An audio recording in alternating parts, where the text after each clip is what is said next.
E aí, povo de Deus, como é que vocês estão? Tô aqui aparecendo mais uma vez no canal do YouTube para trazer um conteúdo abençoador aí para sua vida. E nesse começo do vídeo já se inscreve no canal, já deixa o like, já compartilha aí com seus amigos, porque a gente tem bastante coisa para dizer aí nessa série de mensagem que nós estamos inaugurando. Então fica aí com a gente que vai vir coisa boa. Bom, vamos lá. A gente decidiu começar a trazer conteúdo para o YouTube nesse ano de 2024 com o intuito, de abençoar todo o reino de Deus, as pessoas que estão na igreja aí. E nós decidimos começar esse conteúdo no YouTube com uma série de mensagens que diz respeito ao fruto do Espírito.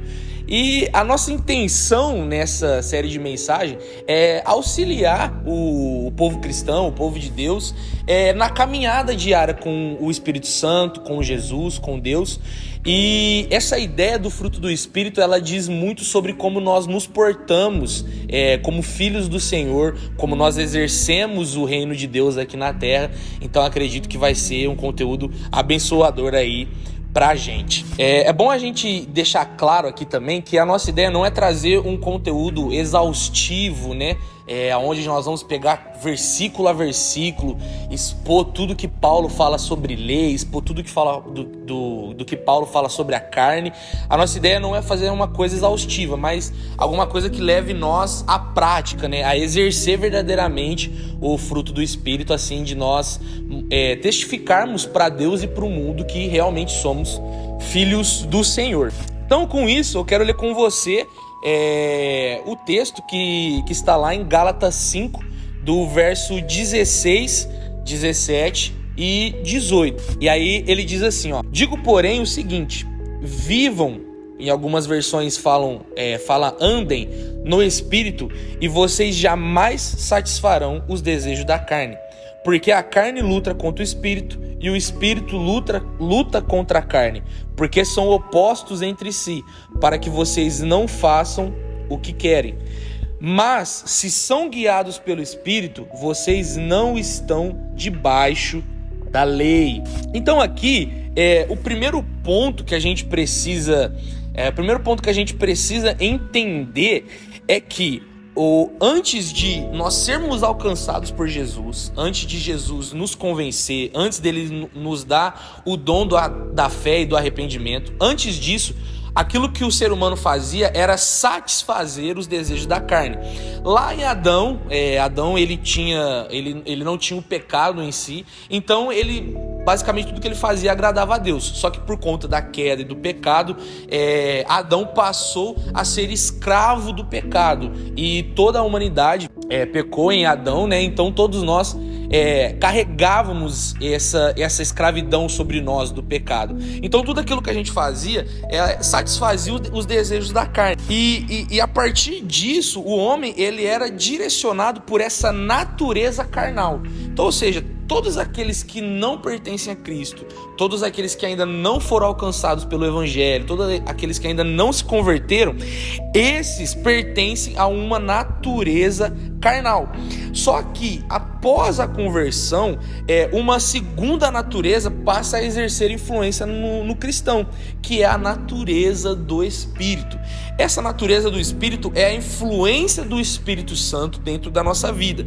Então, imagina aí dentro de você, antes havia apenas o desejo de satisfazer a carne. Só que a partir do momento em que a gente se arrepende, Deus nos alcança e nós mudamos de vida, aí o Espírito Santo está dentro de nós e ele passa a exercer uma influência em nós. Então, a gente fica com essas duas naturezas dentro da gente, a natureza da carne e a natureza do Espírito. E aí que vem mais um ponto importantíssimo para a gente entender, é que nós vivemos uma luta interna entre a natureza carnal, que a gente pode chamar de velho homem, e a natureza espiritual, que a gente pode chamar de novo homem. E dentro dessa ideia, o que a gente precisa entender?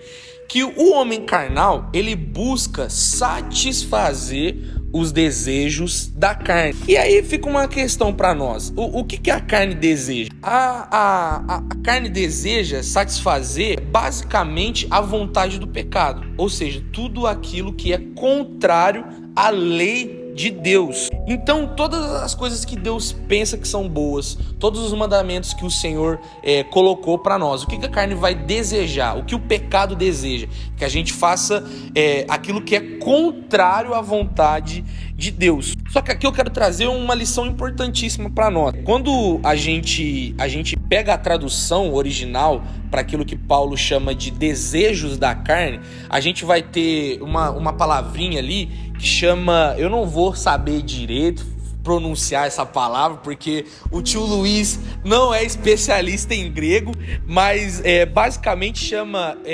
epitusarx. Acho que é mais ou menos assim. O pessoal que é especialista em grego me corrige aí na pronúncia, porque eu não sou muito bom. Mas essa palavra no grego, ela vai trazer o significado de um super desejo.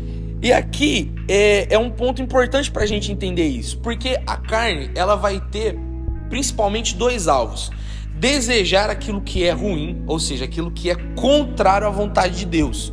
Vou dar um exemplo. Por exemplo, o Senhor diz que a gente não pode matar e nem roubar. E aí o desejo da carne, por conta da necessidade, da raiva ou alguma coisa do tipo, ele vai impulsionar a gente a fazer isso. E todo mundo sabe que roubar e praticar assassinato, essas coisas, é ruim. Isso é uma coisa ruim. E esse é o primeiro ponto que a carne deseja. Só que, além disso, a carne ela pode super desejar, acho que eu falei direito, super desejar uma coisa boa. E nisso a gente vê também uma raiz de pecaminosidade, uma raiz de pecado. Vou dar um exemplo para você. Se a gente super desejar ficar rico, a gente pode estar demonstrando que a gente tem uma inclinação para a ganância. A gente tem uma inclinação para as coisas que são passageiras e terrenas. Ou deixa eu pensar aqui num outro exemplo. A gente super desejar ter um alcance ministerial muito grande, avassalador, muitas pessoas se converterem a partir da sua pregação, ou muitas pessoas chorarem a partir de você cantar louvor, e aí a gente acaba super desejando isso, colocando esses anseios acima do Senhor. E aí é que mora também a raiz do pecado. E é isso também que a carne vai desejar. Então a ideia de Paulo em ele colocar esses desejos da carne, significando esse super desejo, é a demonstração de que se nós super desejarmos coisas boas, a gente está colocando essas coisas boas acima de Deus. E isso é extremamente ruim. Então a gente tem que entender que aquilo que a carne deseja é basicamente o nosso interior almejando algo para ser o nosso Senhor e Salvador. Como assim, Luiz? Por exemplo, a gente entende que a nossa única e suficiente esperança é Jesus Cristo, que nos salvou. E a partir dele vai vir a provisão financeira, a partir dele vai vir cura, a partir dele vai vir arrependimento, tudo que a gente precisa de bom. Só que a gente entende que é a partir de Cristo que nós temos essas coisas. Todavia, se a gente, a partir do desejo da carne, entende, vou dar um exemplo. O meu planejamento financeiro, ele vai me livrar de toda emergência. Toda vez que eu tiver uma emergência, eu me planejei tão bem financeiramente que eu não vou passar perrengue, eu não vou passar dificuldade. Ou, por exemplo, eu me preparei, cuidei do meu corpo, eu sei que na minha velhice eu não vou ficar doente. Só que quando a gente pensa dessa forma, a gente está colocando a nossa obra, o nosso desejo, aquilo que nós almejamos, como esperança viva para aquilo que nós estamos padecendo. Quanto, na verdade, o nosso verdadeiro Salvador é Jesus Cristo. E nós precisamos deixar claro isso para o nosso coração. Ele é quem nos convence do arrependimento de pecado e é Ele quem coloca bênçãos em nossas vidas, ou também é aquele que não coloca bênçãos em nossa vida, porque Deus, Ele põe e tira a hora que Ele quiser as coisas da nossa vida. Então, entendendo isso aí do que a carne deseja, do que a carne almeja, nós precisamos entender o que o Espírito almeja. O Espírito, basicamente, ele deseja nos mostrar a Cristo e fazer a gente se conformar com Cristo. Essa ideia de o Espírito dentro do cristão, a gente não está fazendo aquela divisão que normalmente as pessoas fazem de corpo, alma e espírito. A gente está basicamente dizendo aqui que é o nosso coração cristão renovado, feito novo pelo Espírito Santo, que é influenciado pelo Espírito a partir do arrependimento e do dom da fé. Então é esse Espírito que a gente está falando, que deseja nos mostrar a Cristo e deseja fazer a gente se conformar com Cristo, que é o nosso coração, a nossa mente, a nossa vida sendo influenciada pelo o Espírito Santo. E isso é muito importante a gente entender sobre essa conformidade com Cristo.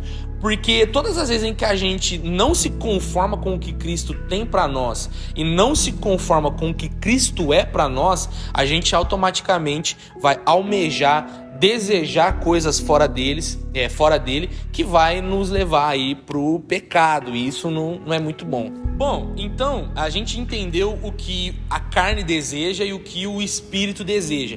E esse é o ponto. A gente tem, a partir da conversão, a gente vai ter essas duas naturezas habitando dentro de nós. A carne militando contra o Espírito. A gente só vai perder a influência da carne quando o Senhor vier. Então, como diz a música, né? Até que o Senhor venha, a gente vai ter essa luta aí da carne contra o Espírito. E nós, como cristãos, a gente precisa ser guiado pelo Espírito. A gente precisa alimentar o Espírito Santo dentro de nós, a fim de que ele vença essa batalha do nosso coração, para que cada vez mais a carne perca força e influência na nossa vida. Então, a gente sendo guiado pelo Espírito, nós fazemos isso para que a nossa carne seja crucificada. Então, aquilo que o Senhor espera que a gente deposite na cruz é justamente os nossos desejos, os nossos anseios, os nossos pecados, os nossos medos, tudo aquilo que nos afasta dele, nós precisamos colocar sobre a cruz, a fim de que aquilo seja morto e sobressaia a vontade do Espírito. E esse sentido de ser guiado pelo Espírito, as pessoas têm muito a ideia de não vou ouvir a voz de Deus e ele vai tocar no meu coração e eu vou saber o que eu devo fazer. Acredito sim que o Espírito Santo ele exerce esse tipo de influência para situações específicas e determinantes. Só que no nosso dia a dia, a maneira como nós somos guiados pelo Espírito é a forma como nós praticamos, exercemos e desenvolvemos aquilo que Paulo chama de fruto do Espírito. Porque quando nós exercitamos ou praticamos aquilo que o fruto do Espírito a gente está agindo da forma que Deus é agradado e da forma que Deus é representado a partir de nossas atitudes.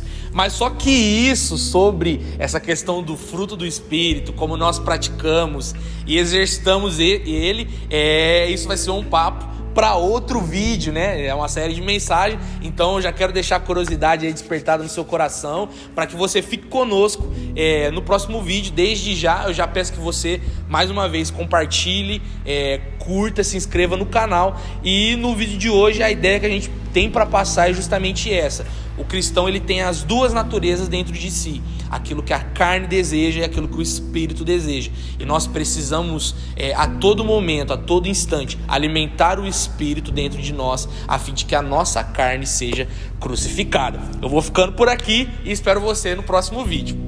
Até mais!